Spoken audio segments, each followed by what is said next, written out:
Bryan, I wanted to start with you first. I think what you've done so brilliantly with this screenplay is you've created these three-dimensional characters who are morally gray and brought so much empathy to them. And in this ongoing epidemic, they're often so looked at as merely statistics, and you put a face to these people, which is going to have such a lasting impression on audiences and create a lot of really necessary conversations. I know this is a deeply personal story to you. How early on did you realize you wanted to create this narrative with these three distinct storylines and weave them together, which I imagine is a huge undertaking to tie them all together so seamlessly?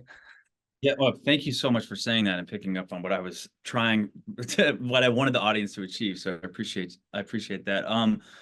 Yeah, I don't know. I mean, I personally, I'm not an addict, but I consider myself an ally. But I was prescribed OxyContin a few years ago for a routine surgery, and I had a lot of trouble getting off of them.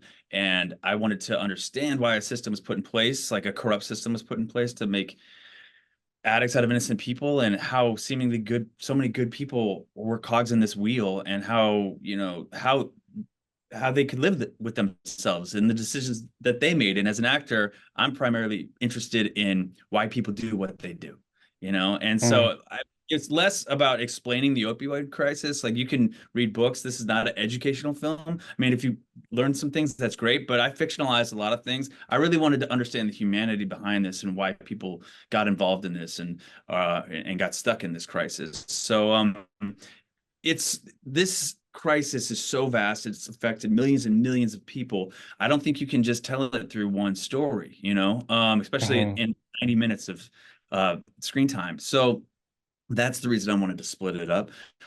So I could just take so many different angles, so many different characters, and I put them all together, and all these storylines coalesce into one film, which is why it's called Junction. And also, I wanted to act in it, and I thought maybe if I was just in a third of the film, it wouldn't be so hard to direct and act. He was wrong. Yeah, I was definitely wrong about that. Yeah. It It's was so difficult. compelling. It's so compelling to watch. And Jamie, you've been such a pioneer for our community and brought so many impactful characters and narratives to life, Junction included. When we're introduced to your character in this film, there's so much subtlety in your performance, and you really evoke that emotion out of the audience. As an actor, how do you prepare for a scene like that where your character goes from this really calm demeanor, trying to seek help, to this really heightened state? But it's not over these overly outward expressions, but more about the nuances, which is such a beautiful contrast to Bryan's interaction with the pill mill at the start of the film. How much of that is also feeding off what Ashley is giving you? Thank you. I mean, come on. Ashley Madekwe is one of the most talented actresses we know. She just came off of a BAFTA nomination at that time when we asked her to do the film, and she's a friend of ours. And I was like, I hope she does it. I don't know if she will.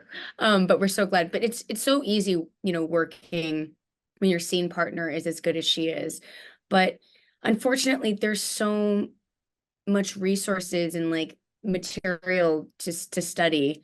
Intervention, if you turn on one episode of intervention, it's all about, well, not only opioids, but now it's snowballed into fentanyl use and abuse and addiction. So there's a lot of material to work with and to Mm. study.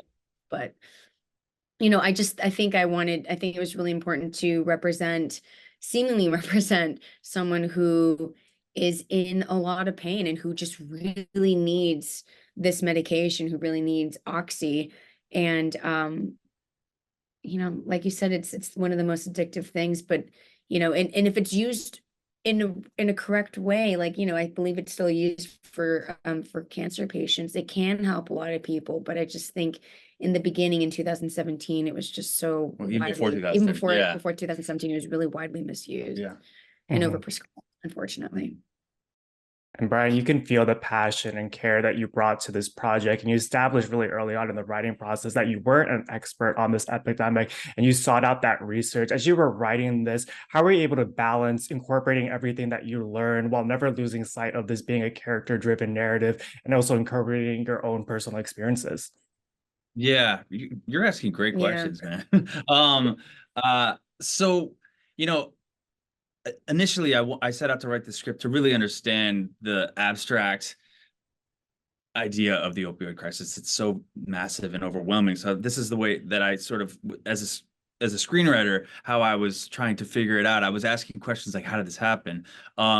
And I sought out experts like Barry Meyer, for example, who wrote the book Painkillers, a New York Times journalist, who was very complimentary in helping me with information. I just cold emailed these people, like Wall Street journalists, experts, and they were very forthcoming with information and very helpful. So yeah, and then what's great is Dopesick came out before we started shooting. Even though I wrote the script, we were in pre-production when Dopesick came out. And I love Danny Strong, and I think he did a fantastic job with that.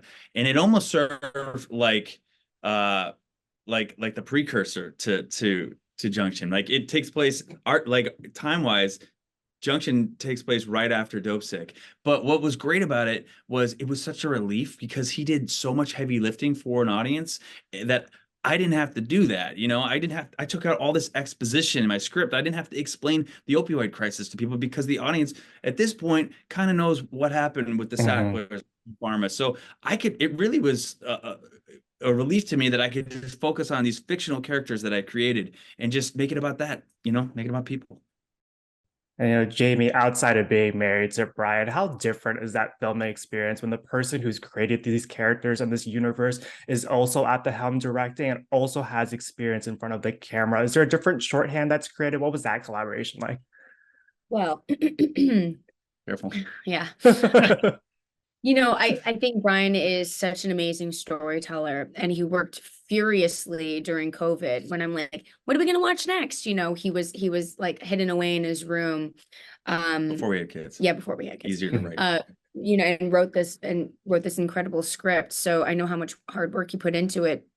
But as a director, I've always known he had it in him. He's the reason why I got some of my, most high profile jobs is because of this man, because he can see character and story.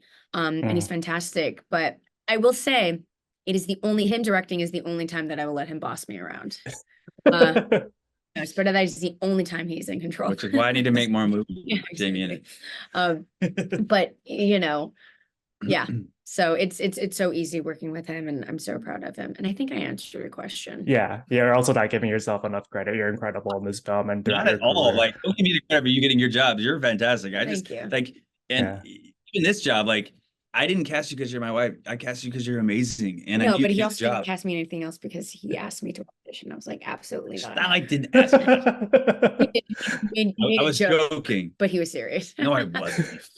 Perfect segue to this next question. But Bryan, your use of humor and levity in this film is extraordinary. It's such a beautiful reflection on life and how sometimes in the darkest moments, all you can do is laugh. Was that something that you were mindful of as you were penning the script? And why was that balance so important to you?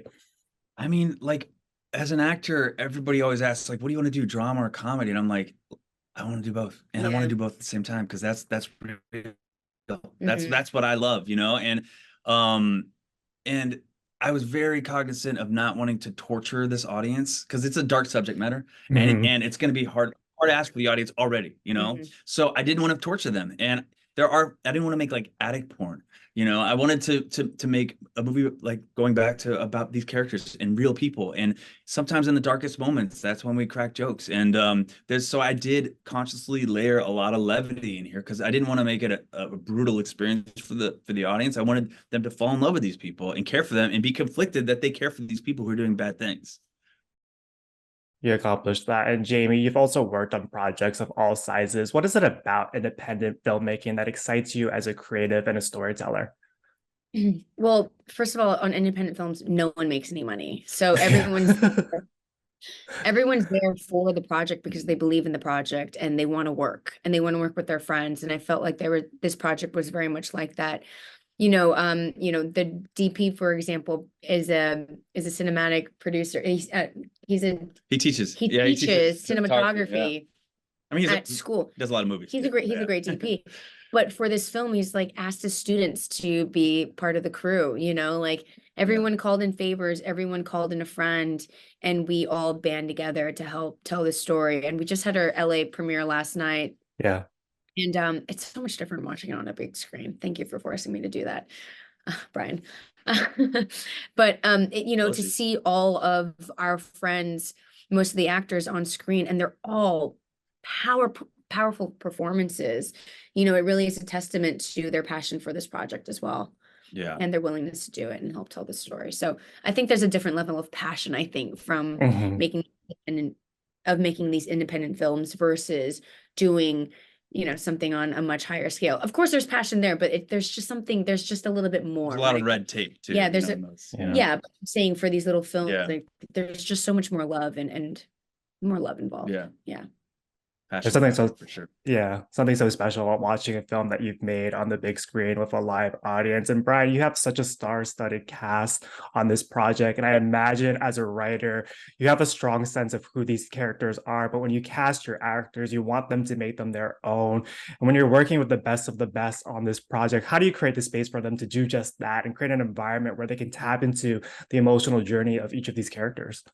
Yeah, well, I'm an actor first and foremost. So when I embarked on screenwriting, I wanted to give each character a moment to shine. Because if I'm going to ask people to come in and do a day, I need to give them a moment. I need to give them some meat to chew on. So I try to give everybody their time and have like a special moment, each character. I called in all my favors with all my friends, and I'm very fortunate that they all believed in me and took a risk in because it's not easy to work with a first-time director, even if you're friends with them. And so who's in the movie? I mean, it's a big risk. For these are people who have their own shows, and they star in their own movies, and this is a big ask. So do you just let them do their thing? I mean, there's rehearsals and stuff, but I also I trust them, and I don't because I'm a first-time director. I don't have a huge ego. Maybe I will later on, but I didn't have one on this. So I was like, hey, I want to embolden you guys, make it your own, bring ad libs, whatever. Like, I gave you the template, but you can go with it. Yeah. And I try to make that with every department. I wanted everybody to take ownership of this film and make it their own. But I think I will say, like, the directions were really slight. If it was there, he's like, that's amazing, that's perfect. Or like, keep doing that, but just a little bit more. Like you kind of like tweak the volume of certain performances, but it wasn't much. And again, I think everyone really came prepared. Yeah, they brought it. You touched upon this already, Jamie, but there's also something so special about creating a project with your friends and the people that you love. How different is that filming experience? And have you also now caught the writing / maybe directing bug? Is that something that we could see you do later down in your career? I think it's different when you start a film like this and they are your friends. Like, there's this really lovely rapport. And someone else brought it up last night that, the performance in The Office, for example, like, it is very laid back, and Ashley Madekwe and Yara Martinez and Nichelle all knew each other previously, so there was like a built-in comfortability, like they see each other every day kind of thing, so that was really natural. So it's kind of lovely, and it's so fun making a film with your friends. So yeah, you get to hang out with them and work with them, and everything feels really natural versus starting a film with someone you don't really know, or starting a show you don't really know. You have to do these cast dinners to like kind of find the rapport and become comfortable, but it's so much more different when it's already built in. Yeah, it's a lot less, it's seamless. Yeah, and I don't. Oh, go ahead. The last part of your question. Have you caught the writing and directing bug? Oh yeah. Oh no, it is a difficult thing to accomplish. Like, the way I get creative is I really dive into the character that I'm playing.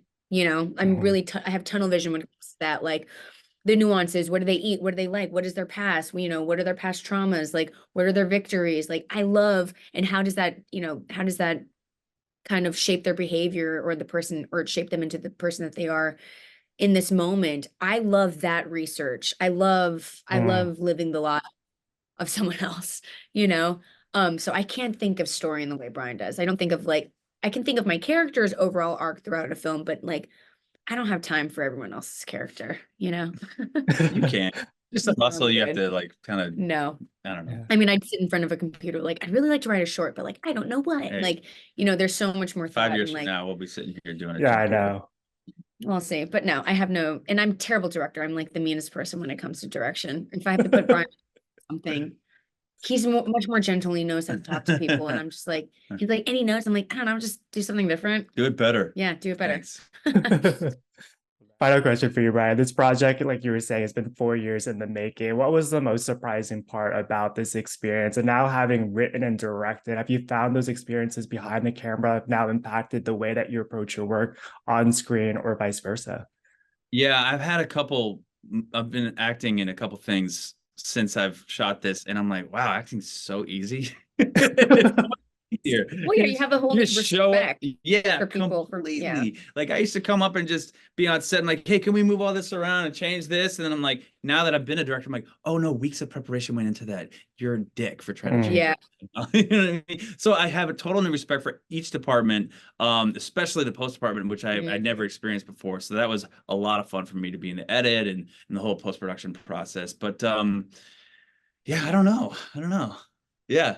What was the first part of your question? What was the most surprising thing about this experience being 4 years Also, in the making?